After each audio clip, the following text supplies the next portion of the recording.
Gravação iniciada, presidente.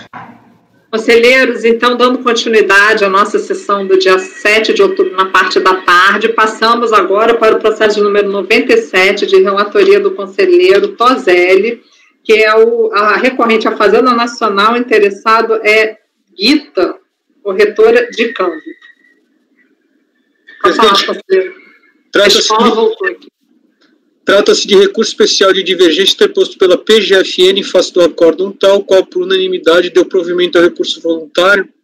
A ementa eu transcrevo aqui, mas é importante para o desenrolar dos fatos. A fragilidade do trabalho fiscal quanto à imputação da tributação e desconsideração das despesas é patente nos autos. Ao desconsiderar a atividade de intermediação prestada, retirou uma parte do oxigênio da empresa autuado, que realizou as operações de fato e de direito com a empresa prestadora do serviço, conforme atestam os pagamentos, notas fiscais e contrato. Só um adendo, eu vou sublinhar essa parte do retirou uma parte do oxigênio, que eu achei muito boa para usar em votos futuros. Outro fato que deve ser levado em consideração é a boa-fé do contribuinte, que demonstrou a ocorrência da operação, ao passo que a fiscalização não conseguiu, por meio de provas, afastar a boa-fé da autuada. Em resumo, o litígio decorre de autos de infração que exigem IR e CS 2001, em razão da glosa de despesas registradas pela contribuinte a título de serviços de intermediação prestados por terceiros, mas que foram considerados inexistentes pela fiscalização. Nas palavras da autoridade fiscal responsável pelos lançamentos, conforme TVF de Florestais, abro aspas, os documentos fiscais emitidos pela empresa Ionicom, não sei, .com, Serviço de Representação Limitada, são considerados inidôneos para fins tributários em favor de terceiros para fins de dedução do IRCS. Após a apresentação de impugnações, os lançamentos fiscais foram julgados procedentes pela DRJ, e eu transcrevo a ementa aqui, e é importante também para análise do conhecimento daqui a pouco. O que diz a DRJ?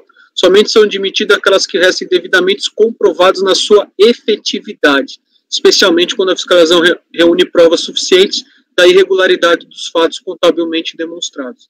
Então, a DRJ validou o entendimento de que a efetividade do serviço não teria estado demonstrada. Cientificada da decisão de primeira instância, a contribuinte depôs recurso voluntário, que foi provido integralmente pelo referido acórdão que eu citei lá em cima. Houve oposição de embargos de declaração pela Fazenda, mas esses não foram admitidos.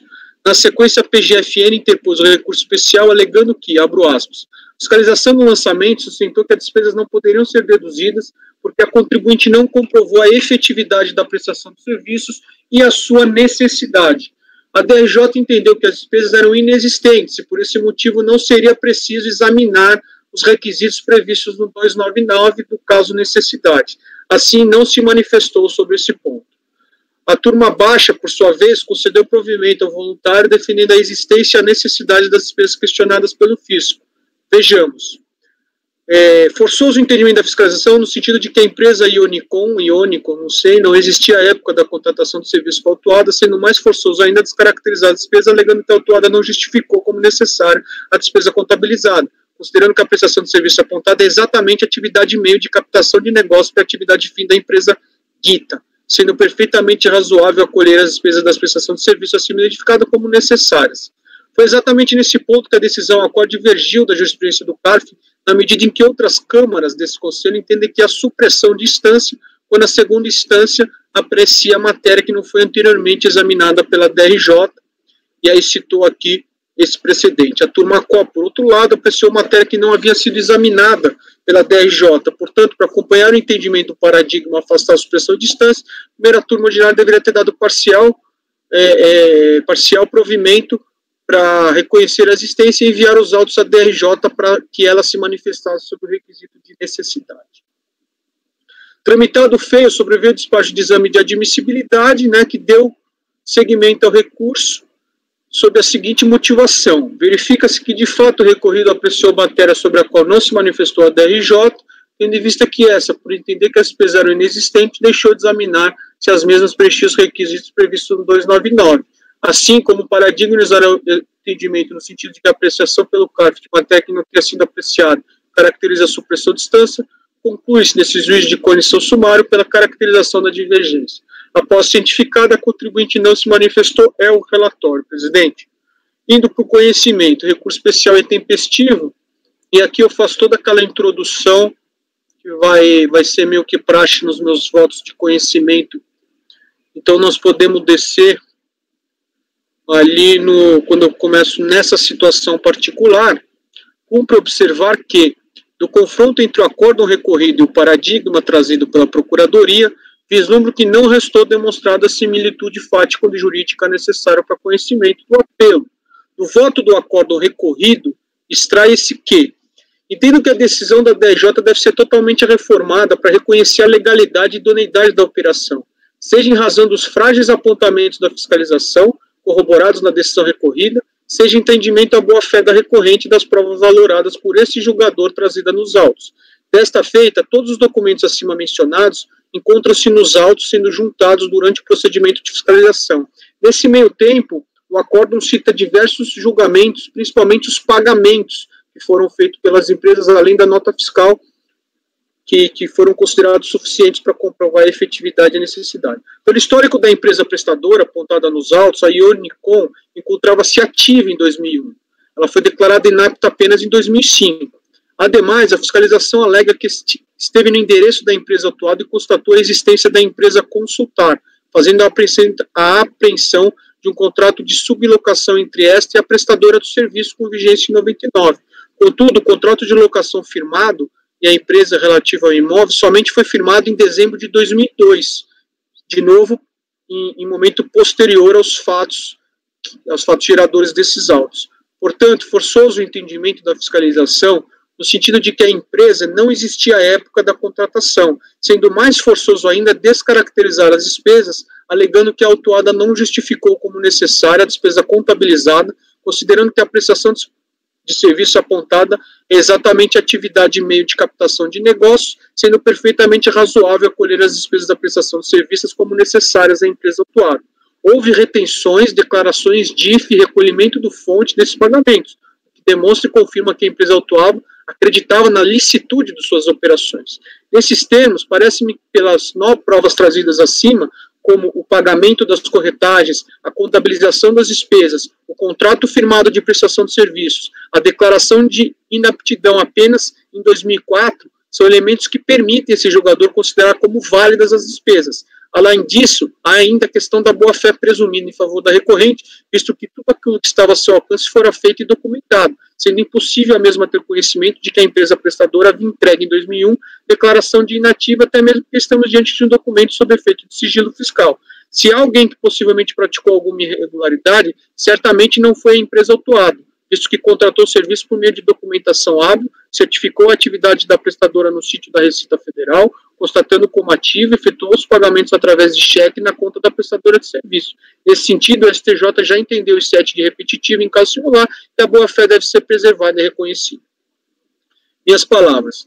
Percebe-se, assim, que após minuciosa análise dos elementos de prova constante dos autos, que foram trazidos durante a fiscalização e por ocasião da defesa, não há, nesse caso, em falar de juntada de novos documentos em sede de voluntário, o colegiado ACO, por unanimidade de votos, reformou a decisão de primeiro grau por considerar que as despesas adicionadas de ofício não poderiam ter sido glosadas, afinal elas preencheriam os requisitos legais de dedutibilidade, notadamente em razão de sua efetividade e por serem necessárias à atividade operacional da contribuinte. Diferentemente do que quer fazer crer a recorrente, o acórdão recorrido não julgou matéria inovadora ou não apreciado pela DRJ. Pelo contrário, debruçando-se sobre os mesmos elementos de prova, interpretando o mesmo fundamento legal, a turma ordinária do CARF chegou à conclusão diferente, favorável à dedução, ao passo que a decisão de piso julgou o caso em prol da glosa. Não há aqui que se confundir valoração de provas e razão de decidir, atributos esses dos quais o julgador é livre para afirmar seu convencimento, com supressão de instância, que pressupõe ineditismo de matéria ou omissão material pela autoridade julgadora originária, o que não se faz presente nesse caso. O paradigma trazido no apelo especial, na verdade, parte de uma situação fática totalmente distinta e incomparável, qual seja a apreciação apenas em segunda instância de matéria de direito creditório, sem que tenha sido apreciado em primeira instância. Daí a caracterização de supressão de instância naquele outro feito. Após o presente julgador melhor analisar o paradigma, o inteiro teor não foi juntado nos autos, mas encontra-se disponibilizado no sítio do CARF, A ausência de similitude fática resta ainda mais perceptível, tendo em vista que a situação lá analisada é decorrente de pedido de ressarcimento acumulado com pedido de compensação, sendo que o recurso voluntário trouxe, dentro daquilo que se denomina de dialética processual, novas alegações de provas como forma de refutar a decisão da DRJ, que foi fundamentada na inexistência de comprovação do indébito, mas sem enfrentar a origem e mérito do indébito propriamente dito. Veja-se, a propósito, trechos do relatório e do voto do alegado paradigma. E aqui eu transcrevo para falar que a situação fática, no meu entendimento, é totalmente diferente. Trata-se, a toda evidência, de julgado que está longe de demonstrar a necessária similitude fática apta a demonstrar divergência jurisprudencial em face do acórdão ora recorrido. O arcabouço fático que levou à caracterização de supressão de instância no dito paradigma não se confunde com as circunstâncias fáticas do acórdão recorrido, sendo que as soluções adotadas são diversas justamente em virtude dessa dissemelhança. Ante o exposto, eu não conheço do recurso especial, é como voto, presidente. Ok. Conselheira Edeli.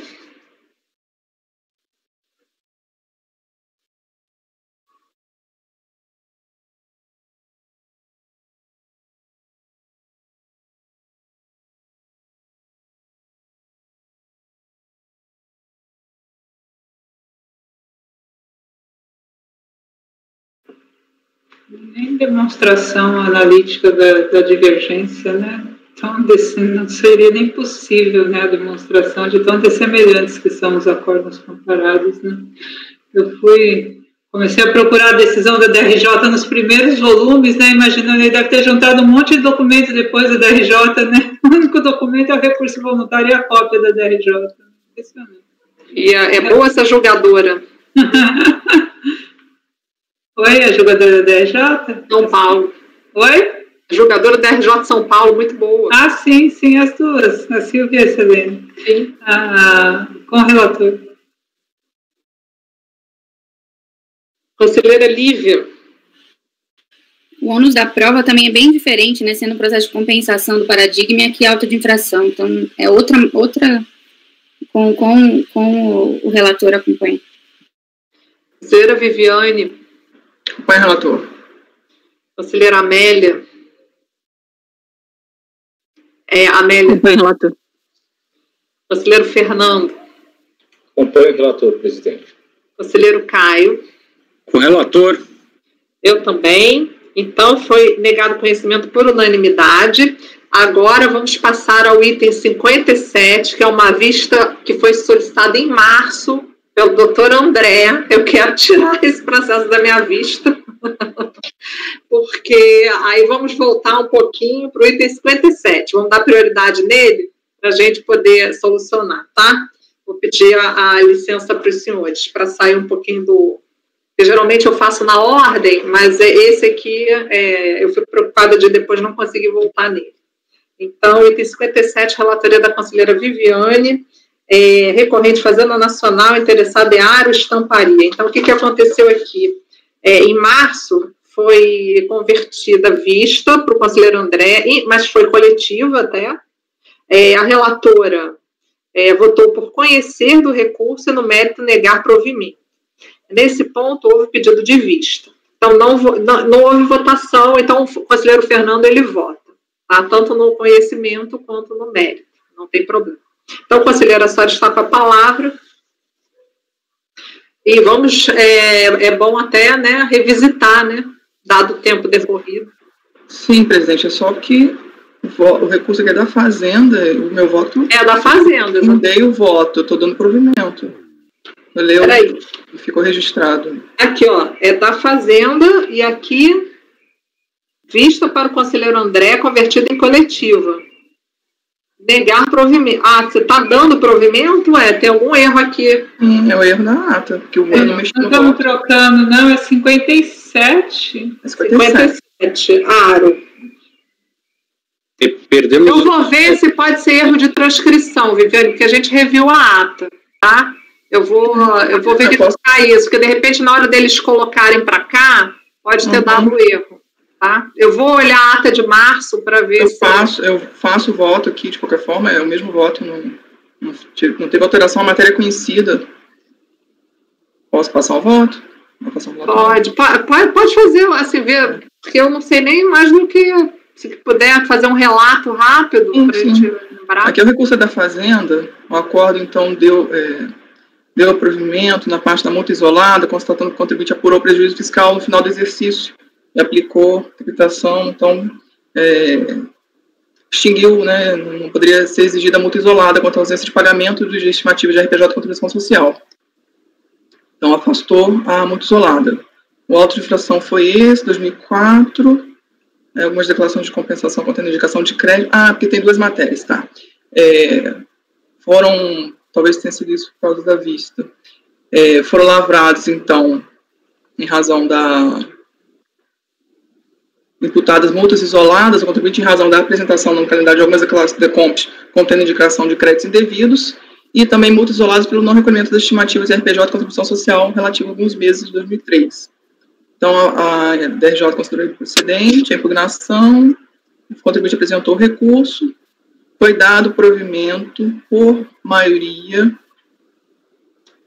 por unanimidade de votos, para afastar a multa isolada sobre a compensação indevida, e por maioria de votos, afastar a multa isolada sobre as estimativas. Então, temos as duas multas aqui.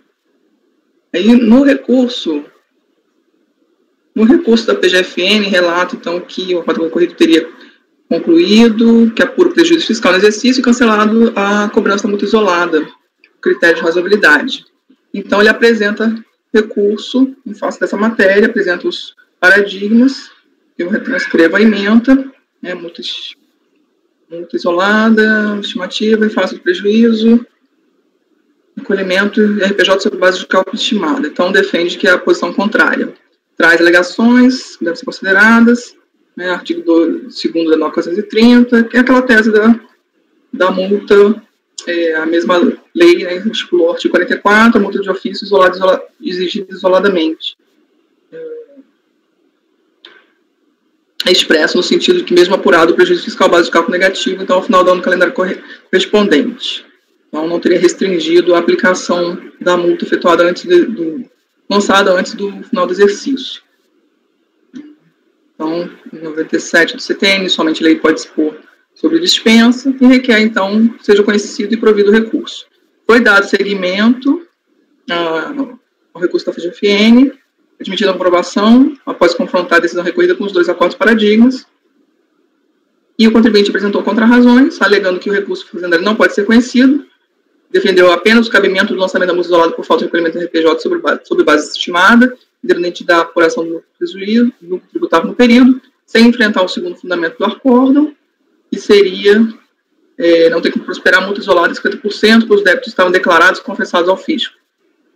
Penalidade por falta de declaração inexata.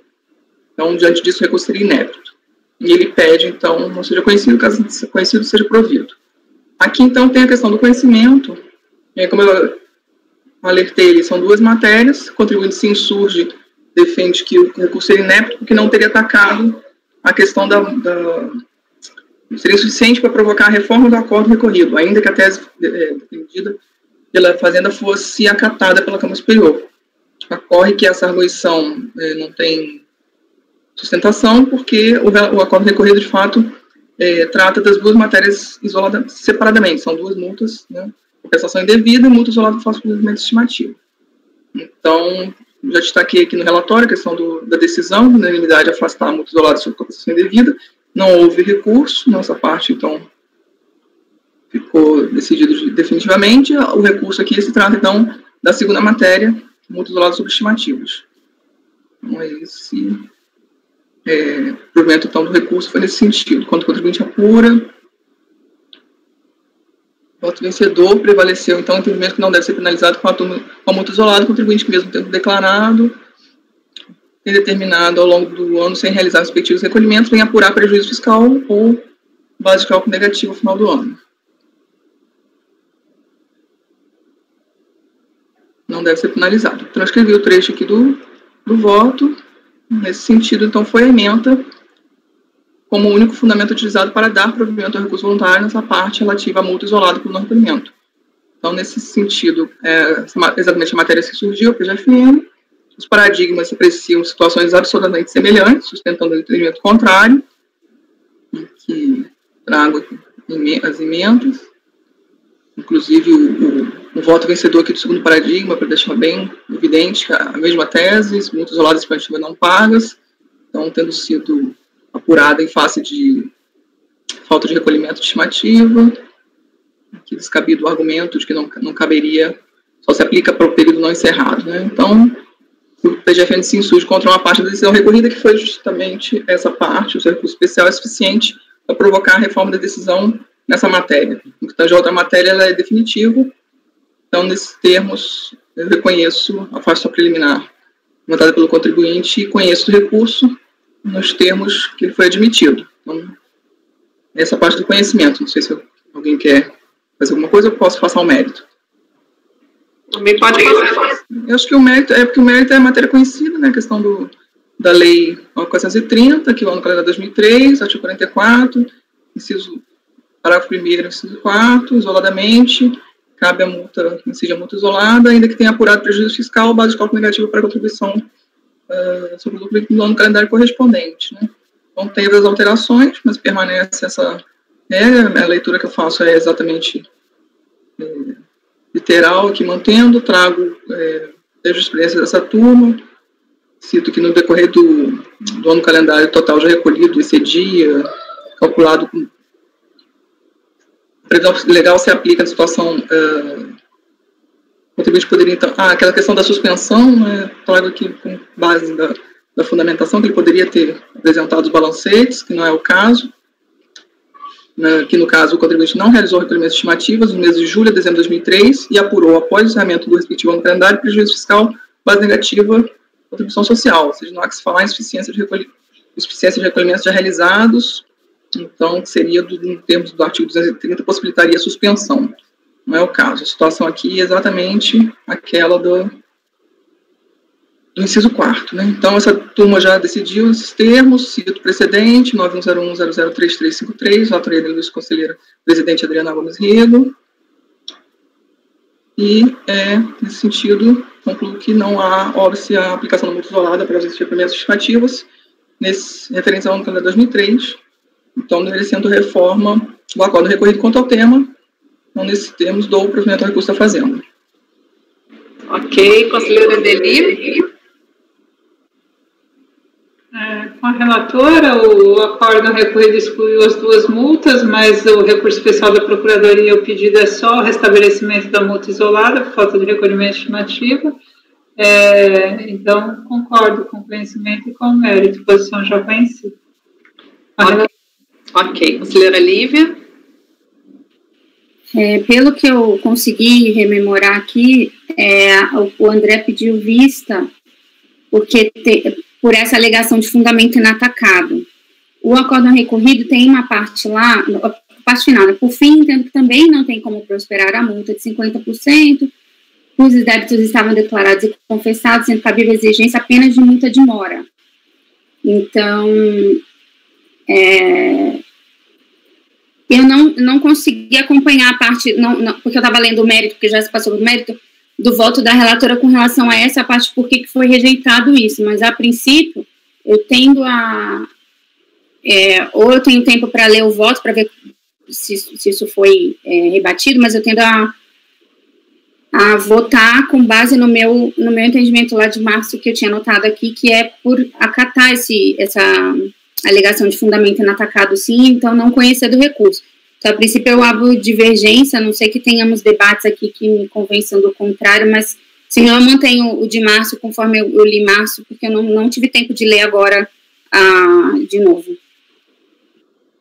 Conselheira Viviane, pode falar. Posso esclarecer, presidente? De repente, eu trago a colocação.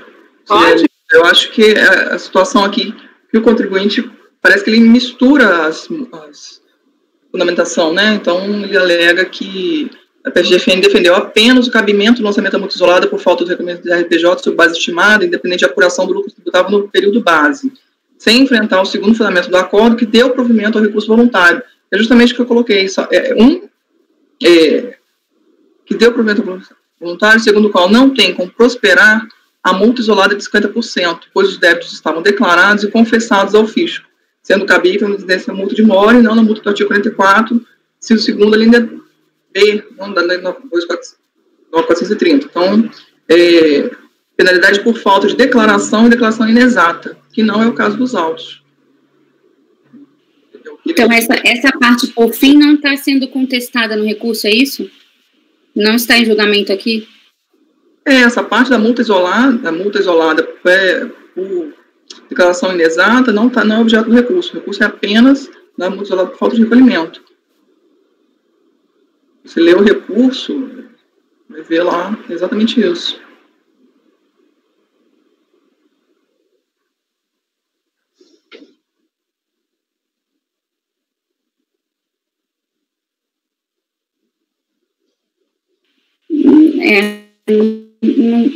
Não está com... Quando o Código Recolhido fala, por fim, também não tem como prosperar a multa isolada de 50%, ele não está falando da mesma multa que ele estava tratando antes, é isso?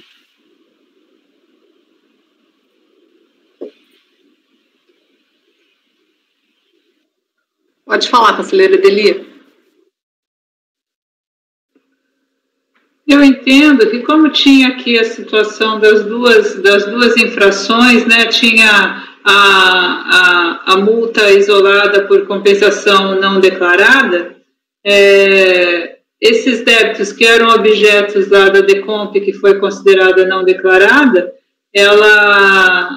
esses débitos de estimativa, o colegiado escolheu excluir por essa razão, mas o fato é que é multa isolada por falta de recolhimento de estimativa e é estimativa não recolhida em período no qual houve prejuízo fiscal. Então, em circunstâncias fáticas semelhantes, outros colegiados mantêm essa penalidade e a divergência é essa, se numa estimativa não recolhida cabe ou não a exigência de multa isolada. Pode falar, conselheira. Eu entendi a divergência, eu só estou querendo entender o que o acórdão recorrido falou nesse por fim, o que o voto vencido, se ele está julgando essa mesma multa por falta de recolhimento de estimativa, quando ele está tratando desse por fim, ou se ele está tratando de outra multa. Se ele estiver tratando da mesma multa por falta de recolhimento de estimativa, é um argumento adicional que não foi rebatido pela Fazenda, e aí tem um fundamento inatacado no acórdão. Já se ele estiver tratando de outra coisa, aí não tem, entendeu? É só... Conselheiro Fernando pediu a palavra, pode falar, conselheiro. O senhor não pediu, não? Eu ia comentar a mesma coisa que a conselheira Deli disse, eram duas penalidades, tinha multa isolada pela não homologação da compensação e a segunda era estimativa, né? O FM recolheu só da segunda. Certo.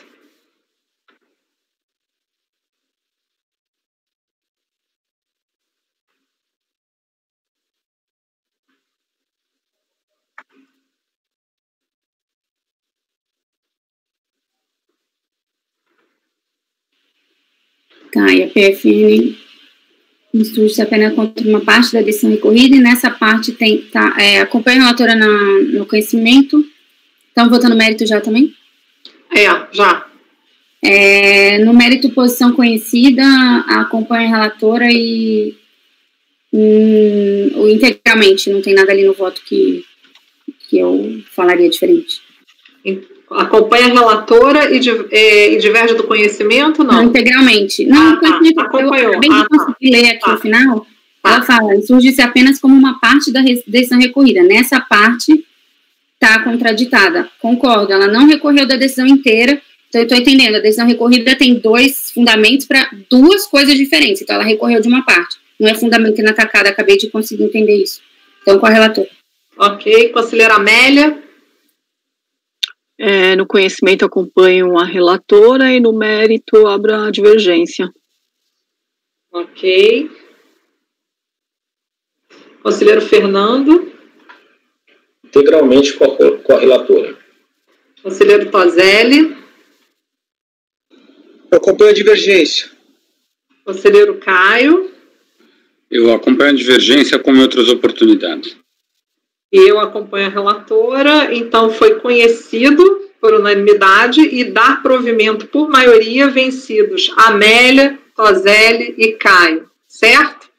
Então, já estamos aqui no gancho Vamos fazer para o 64, e se der tempo, 65, 66, para a gente adiantar. O 64 é do Tozelli, Fazenda Nacional e Recris Transportes e Logística. Está dentro do mesmo tema, a gente já ganha tempo.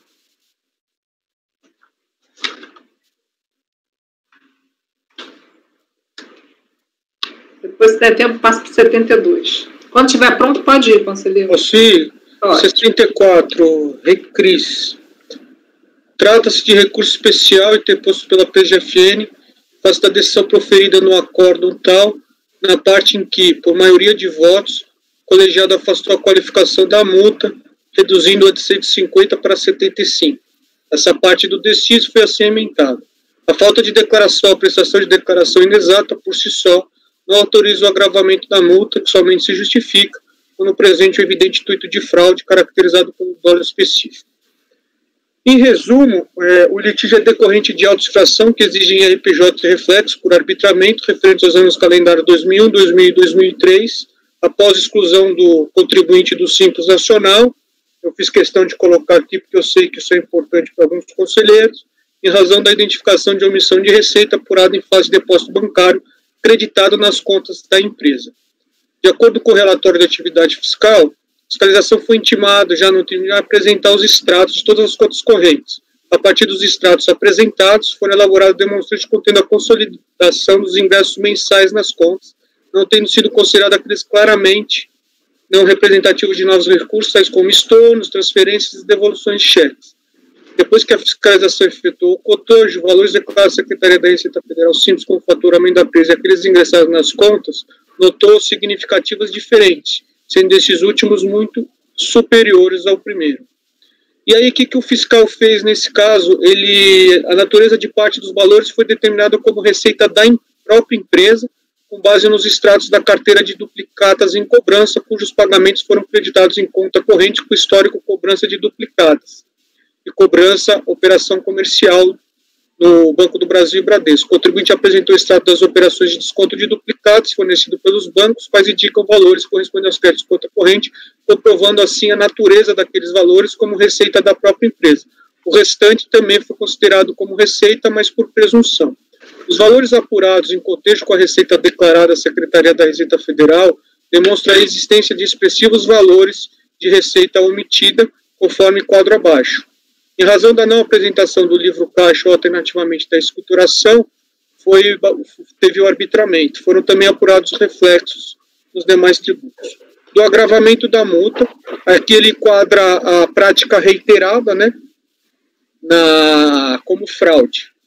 E aqui ele fez a divisão, que ele só aplicou 150 para as receitas que foram consideradas provenientes da atividade que tinha aquela discriminação pelas duplicatas. Após a apresentação de impugnação pela contribuinte, foi determinada a realização de diligência, e essa diligência reduziu um pouco o valor da omissão. Depois disso, o contribuinte fez recurso voluntário, foi julgado parcialmente procedente pelo referido acordo.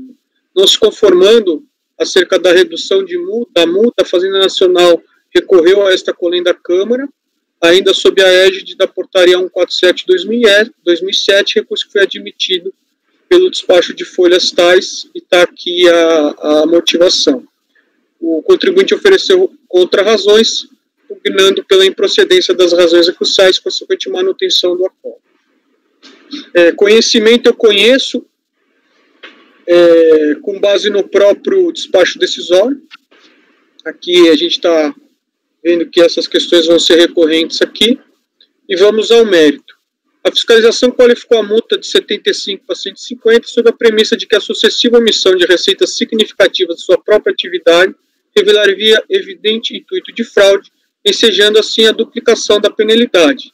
Trata-se de tese conhecida pelo presente julgador, que sempre afastou a qualificação da penalidade fundada no critério não jurídico de prática reiterada nos julgamentos que participei quando integrante de turma ordinária do CARF, e aqui eu cito vários acórdãos que eu já julguei sobre a matéria. Com base, então, nesses precedentes, e sem prejuízo de alguns complementos, passaremos a expor novamente nossas razões contrárias a qualificações de situações fáticas de pura omissão de receitas, sejam elas presumidas ou oriundas da própria atividade do contribuinte. Pois bem, qualificação da multa, eu coloco o artigo 44, aí falo quando é cabível a duplicação, cito 71, 72 e 73, e aqui eu coloco aqui o meu voto. Para que se possa cogitar da qualificação da multa, é imprescindível que a autoridade fiscal identifique e comprove, além da conduta de não pagar tributo, não declarar ou declarar de forma inexata, que a contribuinte teve a intenção de esconder que ela própria incorreu na materialidade tributária ou que se valeu de medidas ilícitas para manipular o fato gerador. Essas situações, na verdade, normalmente são identificadas através de uso de meios idôneos que buscam dissimular conscientemente qualquer um dos aspectos que dão origem ao nascimento da obrigação tributária e, consequentemente, impedir o acesso às informações corretas ou induzir a erro o trabalho da fiscalização de atingir a verdade material. Trata-se da prática dos ditos atos dolosos, isto é, fraudulentos, que levam ao caminho do crime de sonegação, tais como uso de notas frias, notas fiscais de favor, interposição de pessoas. Aqui só um adendo, porque ontem eu vi que no voto da conselheira Lívia, ela usou esses exemplos como sendo um voto do Luiz Fabiano, mas na origem é um voto que eu tinha proferido. Nesse ponto, é importante não perder de vista que o ilícito tributário pode compreender apenas um ou dois elementos. O elemento objetivo, que corresponde propriamente ao ilícito tributário de não pagar ou postergar o tributo, bem como de não declarar ou apresentar declaração inexata. E o elemento subjetivo, que corresponde ao dolo específico de impedir o conhecimento do fato gerador, tal como ele se deu na realidade, que por isso possui reflexo penal. Todo lançamento parte de um ilícito tributário consistente no não pagamento do tributo devido ou no descumprimento da respectiva obrigação acessória, que é o elemento objetivo. Porém, nem todo ilícito tributário envolve dolo, fraude ou sonegação, elemento subjetivo, sem o qual não há que se falar em qualificação da multa. Dito de outro modo, a sonegação, crime, pressupõe o não pagamento de tributo, a não declaração ou sua inexatidão, mas a recíproca não é verdadeira. O não pagamento de tributo, a não declaração ou sua inexatidão não caracterizam a sonegação. É justamente em razão desse detalhe, entre aspas, da maior relevância, que concordo com o fundamento do acordo ora recorrido, no sentido de que não caracteriza o intuito de fraude para fim de qualificação da multa, a não apresentação ou apresentação de declaração de rendimentos que informe com incorreção as receitas auferidas, especialmente quando a ocorrência do fato gerador pode ser facilmente constatado pelo fisco mediante exame dos livros fiscais e demais documentos. O não pagamento de tributo, ainda que apurados em face de receitas conhecidas, mas não declaradas ou declaradas com inexatidão, não constitui prova de dolo. Falta-lhe a comprovação do elemento subjetivo que traz a qualificação da multa, que é a prática de manipular ou impedir o conhecimento do fato gerador. Tanto é assim que, nesse caso, os valores considerados receitas omitidas foram creditados em conta bancária de titularidade da própria contribuinte, e foi a partir do acesso do fisco ao extrato da própria empresa que a fiscalização identificou a infração consistente na omissão de receitas. Também o fato das receitas não terem sido integralmente declaradas em nada impacta no percentual da multa aplicável aos tributos que deixaram de ser pagos, afinal essa conduta foi justamente o meio de omitir a receita, além do que foi a razão que acabou atraindo a própria fiscalização. Não houve, isto sim é um fato importante, interposição de pessoa para figurar indevidamente como titular das contas bancárias auditadas, artifício, dolo, que aí sim permitiria a qualificação da multa, como restou consolidado neste Conselho, súmula CARF 34. Ainda que a contribuinte, a não declarar e pagar tributos que potencialmente sabiam ser devidos, possa ter realizado uma conduta contrária à moral ou à ética, aos olhos do direito, esta prática não constitui hipótese de qualificação, uma vez que o não pagamento de tributo ou sua declaração inexata não revelam dolo, fraude ou sonegação em sentido técnico. E nem se diga, como pretende fazer crer a recorrente, que a prática reiterada de omitir receitas significativas permitiria a qualificação. Esta prática reiterada, para fins jurídicos, é irrelevante, uma vez que a omissão de receita, nos termos da lei, é objetiva, não admitindo gradação a critério subjetivo do intérprete. Nas palavras de Roque Antônio Carrasco, na apreciação de cada caso concreto deve ser levado em conta o que previamente se encontra na lei. O fisco deve limitar-se a subsumir o fato à norma sem nenhum tipo de valoração. Em nosso ordenamento jurídico, o executivo, no exercício de sua faculdade regulamentar, não pode, em nenhum caso, invadir a esfera de atribuições legislativas. A lei, na verdade, não classificou a omissão de receita por tipos ou espécies, o que significa dizer que a conduta de não pagar tributos ou não declará-los, independentemente de sua intensidade, volume, relação com faturamento, número de meses ou sabe-se lá o quê, e seja a multa de ofício ordinária de 75%, de acordo com o que prescreve o inciso 1 do artigo 44, dispositivo este que novamente trago à baila. 75% nos casos de falta de pagamento, falta de declaração e declaração inexata.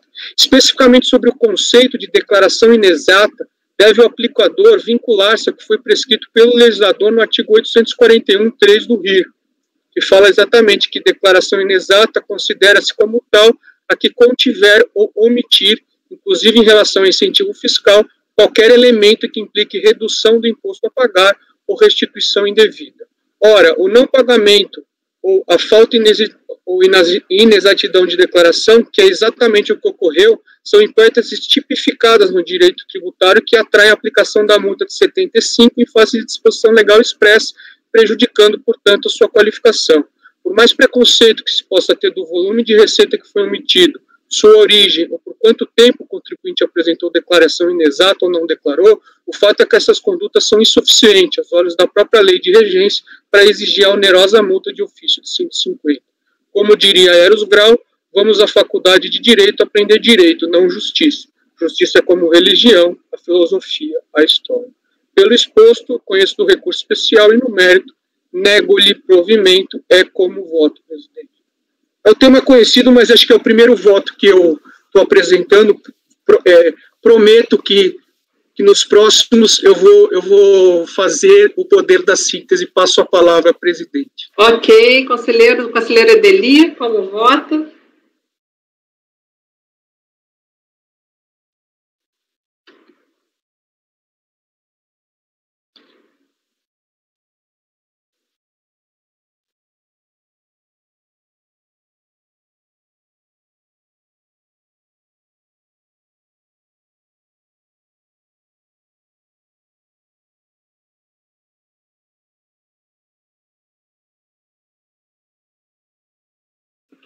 Ok, só faltava conferir aqui a parcela que foi excluída.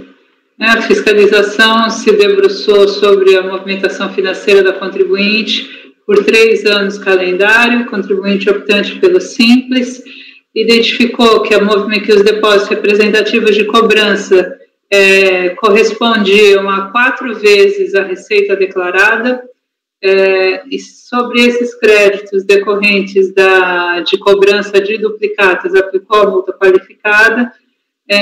Sobre os demais valores de omissão de receita presumida, que aí dá um valor praticamente equivalente ao da receita declarada, aplicou multa de 75%. Entendo, diverjo do relator, o posicionamento já conhecido, mas que vou reiterar nessa composição, a declaração inexata, na minha opinião, é o contribuinte que apura e informa equivocadamente. A falta de recolhimento, a multa de 75% está reservada para aquele contribuinte que interpreta equivocadamente a legislação e erra na apuração, erra na declaração. E nos casos em que o sujeito passivo age intencionalmente para ocultar do fisco e obter, aqui no caso ainda, o benefício de se manter na sistemática simplificada de recolhimento, a reiteração exclui a possibilidade de erro e denota a intenção dolosa de ocultar esses valores da fiscalização.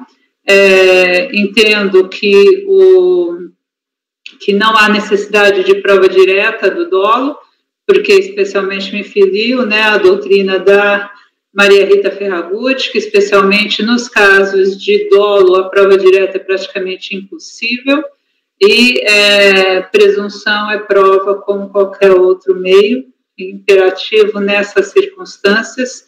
Então, nós temos uma reunião de evidências de um contribuinte que movimentou em contas de sua titularidade valores representativos de cobrança equivalentes a 4 vezes o valor da receita declarada e deixou de informar esses valores ao fisco e de recolher os valores correspondentes, e nessas circunstâncias se manteve na sistemática simplificada de recolhimento ao longo desses 3 anos fiscalizados. Para mim, dúvida nenhuma de que ele queria obter mais vantagens e ainda suprimir do fisco aquilo que era devido minimamente na sistemática simplificada de recolhimentos. Não trouxe nenhuma justificativa, a reiteração para mim aí se integra dentro de um conjunto de indícios que afasta a possibilidade de erro e evidencia a intenção do sujeito passivo de cometer aqui, como a fiscalização indicou, tanto 71 quanto 72, a fiscalização capitula nos dois, então não vejo reparos à acusação fiscal, entendo que a qualificação da penalidade deve ser restabelecida. Ok, conselheiro, então a senhora mantém a qualificação para 150, né? Perfeito. E conheceu do recurso, né? Tá, doutora Lívia, como vota? Acompanho o relator, gostei da menção ao final do Aurélio Grau, e já tinha, antes da sua observação, já tinha gravado o voto aqui para citar nos próximos, então não sabia que a referência era sua e não a do Luiz Fabiano, então vou usar como modelo nas próximas. A gente tem um posicionamento bem semelhante. Conselheira Viviane, como... não, doutora Lívia, votou acompanhar o relator, né? Desculpa, me distraí. Tá. Homenageando acompanhou, né? Conhecimento e mérito. Doutora Viviane, como vota? Eu acompanho a divergência, no caso que tem a questão do simples também, a reiteração, com critérios que utilizo também para fazer a manutenção da multa, considerar devida a multa qualificada, a divergência. Ok, conselheira Amélia, como vota? Eu vou acompanhar a divergência. Conselheiro Fernando, como vota? Presidente, eu também entendo que a questão de declaração inexata é uma questão que se refere a um erro, ou um erro de direito ou um erro de fato.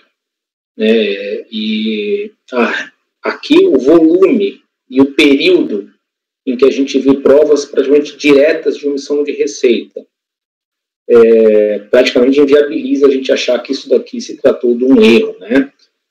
A gente tem várias situações que esquece uma nota fiscal, faz uma soma errada, né? Para isso acontecer da maneira que ocorreu e no volume que ocorreu durante 3 anos, em todos os meses e diversas vezes em todos os meses, não é erro, né?